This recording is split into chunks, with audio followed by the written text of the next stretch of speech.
नमस्कार साथियों, मैं रणवीर सिंह पुनः आपका ऑनलाइन स्टडी में मेहता सर की क्लास के लिए मैं आपका पुनः एक बार स्वागत करता हूं। और पिछले जो वीडियो में कंसेप्ट ऑफ मॉडल पार्ट 1 और पार्ट 2, पार्ट 3, पार्ट 4 और पार्ट 5 और पार्ट आज 6 हैं। पिछले काफी वीडियो में मैंने कैन, कुड, मे, माइट और आज हम बात करने जा रहे हैं शुड के यूजेज ऑफ शुड के बारे में बात करने जा रहे हैं। तो एक बार फिर मैं मेरे प्रिय साथियों से मैं गुजारिश करूंगा कि जिस तरह से मुझे कमेंट मिले हैं ज्यादा से ज्यादा मैं हिंदी शब्दों में आपसे बात करूं। और पुनः मैं आपसे एक बार गुजारिश करूंगा, यदि हमारा चैनल आपको अच्छा लगता है, कोई वीडियो आपको अच्छा लगता है, आपको प्लीज आप ज्यादा से ज्यादा सब्सक्राइब, शेयर और अपने व्यू दें, जो भी आपके दिमाग में आता है। हम बात कर रहे हैं आज का जो वीडियो है मॉडल पार्ट 6। मॉडल पार्ट 6 में हम बात कर रहे हैं शुड की। शुड का हिंदी मतलब होता है चाहिए।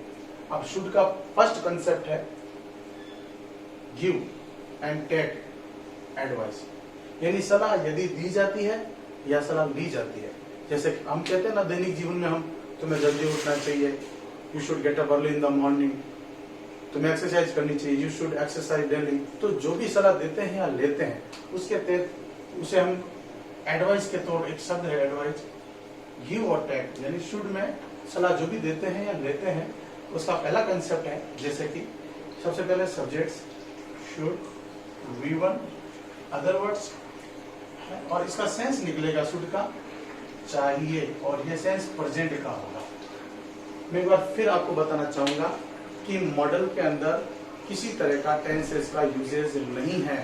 मॉडल सिर्फ ओनली सेंस देता है और इसमें किसी तरह का टेंसेस का यूजेज नहीं है, और सिर्फ ओनली ये सेंस के बारे में आपको अवगत कराता है। ठीक है, should subject, should V1 other word present tense. तो सबसे पहले इसका सेंटेंस हुआ यू शुड गो होम। तो इसका इस स्ट्रक्चर का जो सेंस निकला चाहिए, तो यू शुड गो होम, तुम्हें घर जाना चाहिए। दूसरा जो स्ट्रक्चर है हमारा सब्जेक्ट्स शुड के साथ में बी और नाउन और अदर वर्ड, जिसका हिंदी सेंस निकलेगा शुड बी का होना चाहिए। शुड बी का हिंदी वर्ड क्या निकलेगा? होना चाहिए। आइए सेंटेंस के लिए चलते हैं। Subjects should be at home, यानी you should be at home, तुम्हें घर होना चाहिए, तुम्हें घर होना चाहिए। You should be at office, तुम्हें ऑफिस होना चाहिए। तो इस तरह से ये जो सेकंड स्ट्रक्चर है जिसमें शुड के साथ बी का प्रयोग होता है, तो होना चाहिए जिसका सेंस निकलेगा उसके बारे में बताता है। और होने के लिए एक और मैं आपको सेंटेंस बताना चाहूंगा, नीचे दे रखा है एक sentence, you should B a teacher, तुम्हें टीचर होना चाहिए। You should B a student, तुम्हें स्टूडेंट होना चाहिए। You should B A doctor, तुम्हें डॉक्टर होना चाहिए। You should B a nurse, तुम्हें नर्स होना चाहिए। You should B an engineer, तुम्हें इंजीनियर होना चाहिए। तो इस तरह से हम शुड का मतलब होना चाहिए, इस तरह से भी हम बोल सकते हैं। थर्ड इसका स्ट्रक्चर है subjects should have V3 other words, और इसका सेंस निकलेगा चाहिए था। क्या निकलेगा? चाहिए था। Subjects should have V3 other words, ये स्ट्रक्चर है। तो सेंटेंस रहेगा you should have gone home, तुम्हें घर जाना चाहिए था, तुम्हें घर जाना चाहिए था। You should have given exam, तुम्हें परीक्षा देनी चाहिए थी। इस तरह से जो ये तीनों स्ट्रक्चर में निकलता है, पहला स्ट्रक्चर है जिसका मतलब चाहिए का सेंस निकलेगा, दूसरा स्ट्रक्चर शुड भी आएगा तो होना चाहिए, तीसरा structure should have plus V3 तो ये आएगा, तो ये स्ट्रक्चर चाहिए था। तो इस तरह की जो कंडीशन है वो फर्स्ट कंसेप्ट जो है ये आपका मैंने बताया है और जो कि क्लियर है आपका। दूसरे कंसेप्ट की बात चल रहे हैं, हम चलते हैं देखिए इधर शुड को। और शुड में देते हैं past tense of shall. Should जब सेल की कंडीशन में पास्ट सेंस देता है उस समय क्या होता है? आ जाइए, एक सेंटेंस है आपका नरेशंस का, he asked if I shell help him. आपको पता है कि ये दो क्लॉज है, इफ जुड़ा हुआ कंजक्शन से, इफ से पहले फर्स्ट क्लॉज और इफ के बाद में सेकंड क्लॉज। इसमें बताया गया है कि ये जो रिपोर्टेड वर्ब है V2 में है, तो जाहिर सी बात है जो रिपोर्टेड जो स्पीच है वहां पे भी क्या होगा, जो सेल होगा वो शुड में कन्वर्ट होगा। जो शैल होगा वो शुड रूप में कन्वर्ट होगा। पिछले भी काफी वीडियो में मैंने आपको इसके बारे में अवगत कराया है। तो क्या होगा, he asked if I should help him। इस तरह से इनडायरेक्ट स्पीच में भी ये पास्ट जब सेंस देता है उस समय हम इसको इस तरह से व्यक्त करते हैं। हम बात करते हैं अब मॉरल ड्यूटी की। मॉरल ड्यूटी की बात आती है तो मॉरल ड्यूटी को हम नैतिकता भी कह सकते हैं और हम अपनी भाषा में नैतिक कर्तव्य भी कह सकते हैं। मॉरल ड्यूटी, हमारी मॉरल ड्यूटी देश के प्रति है, समाज के प्रति है, हमारे घर के प्रति है। कुछ ऐसी मॉरल ड्यूटियां होती हैं जिन्हें हमें फुलफिल करना होता है। जैसे हमें हिंदी में बोलते हैं बड़ों की आज्ञा का पालन करना चाहिए, तो we should obey the elders. तो इस तरह से हम मॉरल ड्यूटी के जो भी सेंटेंस आएगा वो शुड के अंदर आएगा। उसके कुछ एग्जाम्पल है, देखिए आप। सबसे पहले सब्जेक्ट्स, फिर शुड, फिर वी वन, फिर अदर वर्ड्स, ठीक है।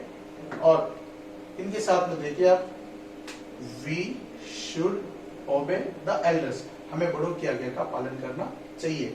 Second sentence, you should always speak the truth, तुम्हें सदा सत्य बोलना चाहिए। यू शुड नॉट, ये नेगेटिव्स है, ये आपका नेगेटिव्स है, ध्यान रखना। ये नेगेटिव्स में आएगा तो you should not quarrel with your friends, तुम्हें अपने दोस्त के साथ में कभी झगड़ा नहीं करना चाहिए। इस तरह से जो कंडीशन है मॉरल ड्यूटी की, जो समाज के प्रति, मित्र के प्रति, परिवार के प्रति जो हमारी रहती है, ठीक है ना, उस तरह में मॉरल ड्यूटी जब भी हो शुड का प्रयोग हम करेंगे। और इंटरोगेटिव में अगर हम बात करते हैं, व्हाट शुड आई डू, इस तरह से भी बोल सकते हैं। I should not go there, you should not go there.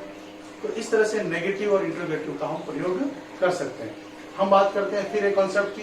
First में मैंने बताया एडवाइस का, सेकंड में मैंने बताया पास्ट टेंस देता है ये सेकंड का, और थर्ड मैंने बताया है आपका मॉरल ड्यूटी का। हम बात करते हैं फोर्थ सेंस, जिसमें फोर्थ में आपका देगा नोटिस और इंफॉर्मेशन। आप देखते हो कोई ना कोई नोटिस आपको स्कूल के अंदर, कॉलेज के अंदर, पेपर्स के अंदर कुछ ना कुछ नोटिस मिलते हैं। जनरल सी बात है, जो भी नोटिस मिलते हैं उसके तहत हम शुड का प्रयोग करते हैं।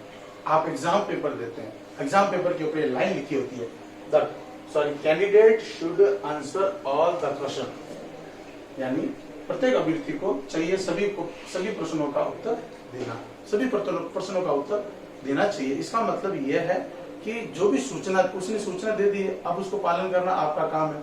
तो इसके अंदर भी जो भी इंफॉर्मेशन हमें मिलती है शुड का प्रयोग हम करते हैं। हम बात कर रहे हैं शुड में कंडीशनल सेंटेंस की बात कर रहे हैं। कंडीशनल सेंटेंस जिसके टू क्लॉज होते हैं। कंडीशनल सेंटेंस में लेस पॉसिबिलिटी, जिसकी संभावना बिल्कुल 1% है। लेस पॉसिबिलिटी बात कर रहा हूं जिसकी संभावना 1% है। कितना? 1% जिसकी संभावना है।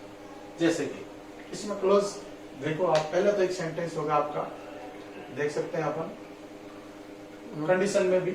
जब सेंटेंस इफ से शुरू, हम बात कर रहे हैं इफ की पहली कंडीशन, यदि इफ हो, सब्जेक्ट्स हो, शुड हो, वीवन हो, यदि अदर वर्ड्स हो, तो उस समय हम सेंटेंस बनाते हैं। तो उस समय जैसे कि देखते हैं, इफ ही शुड कम, यदि वो वहां पे आया तो ask him wait for me, उसे बोलना कि मेरा इंतजार करे। वैसे वो वहां पे आएगा ही नहीं, कंडीशन 1% है आने की, तो यदि वो आए तो उसे बोले मेरा इंतजार करे। सेकंड सेंटेंस में यदि सेंटेंस इफ से नहीं होके, सीधा इफ से सेंटेंस नहीं होके शुड, जब सेंटेंस इफ से शुरू नहीं हुआ और हम बात कर रहे हैं शुड, ये structure should subjects V one other words, should subject V one other words, उसमें ले लिया जाए तो should it rain, we shall not go. इसमें बताया जा रहा है यदि बरसात हुई तो हम घर नहीं जा पाएंगे। इसमें शुड इट रेन का मतलब होता है should it rain is equal to if it rain, यदि बरसात हुई तो। इसका ट्रांसलेट हिंदी निकलेगा यदि बरसात हुई तो। हम बात कर रहे हैं शुड इट रेन, यदि बरसात हुई, वी शैल नॉट गो, हम घर नहीं जा पाएंगे। बात कर रहे हैं अगले स्ट्रक्चर की ओर। शुड का मतलब लेस्ट के लिए, लेस्ट का मतलब हिंदी इसका सेंस निकलेगा कहीं ऐसा ना हो कि, जैसे कि बात करते हैं तो लेस्ट जो शब्द है वो ऑलरेडी नेगेटिव शब्द है। क्या है? ऑलरेडी नेगेटिव शब्द है। इसके लिए नो, नॉट, नेवर का प्रयोग बिल्कुल ही नहीं करते हैं। क्योंकि ऑलरेडी नेगेटिव सेंस देगा, कहीं ऐसा ना हो। एग्जाम्पल के रूप में सब्जेक्ट्स आना चाहिए, V1 आना चाहिए, अदर वर्ड आना चाहिए, लिस्ट आना चाहिए, subjects should V1 other words. पहला एग्जाम्पल, ही वर्क्स हार्ड, वो ही वर्क्स हार्ड, यदि वो कठिन मेहनत करता है। लिस्ट, ऐसा ना हो कि ही शुड फेल, वह असफल हो जाए या वह अनुत्तीर्ण हो जाए। आपको पता है कठिन मेहनत करने वाला कभी असफल नहीं होता, तो 1% इसमें क्या है, लेस पॉसिबिलिटी बताई गई है, नेगेटिव के अंदर आ गया है इसमें। तो लिस्ट नेगेटिव का काम करता है, ऐसा ना हो। Make haste, make haste, make haste का मतलब इसका सेंस निकलेगा, मेक हेस्ट का मतलब जल्दी करो, क्या करो, जल्दी करो। मेक हेस्ट का मतलब होता है make haste lest you should miss the train. Make haste, जल्दी करो, ऐसा ना हो कि you should miss the train, तुम्हारी ट्रेन छूट ना जाए। ठीक है, तीसरा सेंटेंस है, तीसरा सेंटेंस की बात कर रहे हैं, walk carefully लेस्ट you should fall. Walk carefully यानी सावधानी से चलिए, ऐसा ना हो कि यू शुड फॉल, तुम गिर न जाओ। इस तरह से मॉडल के जो मैंने अलग अलग कंसेप्ट दिए हैं, मेरी तरफ से बेस्ट दिए हैं। मैं पुनः आपसे गुजारिश करूंगा, I would like to share that if you like our videos, please give your comments. If you like, please share and subscribe our channels.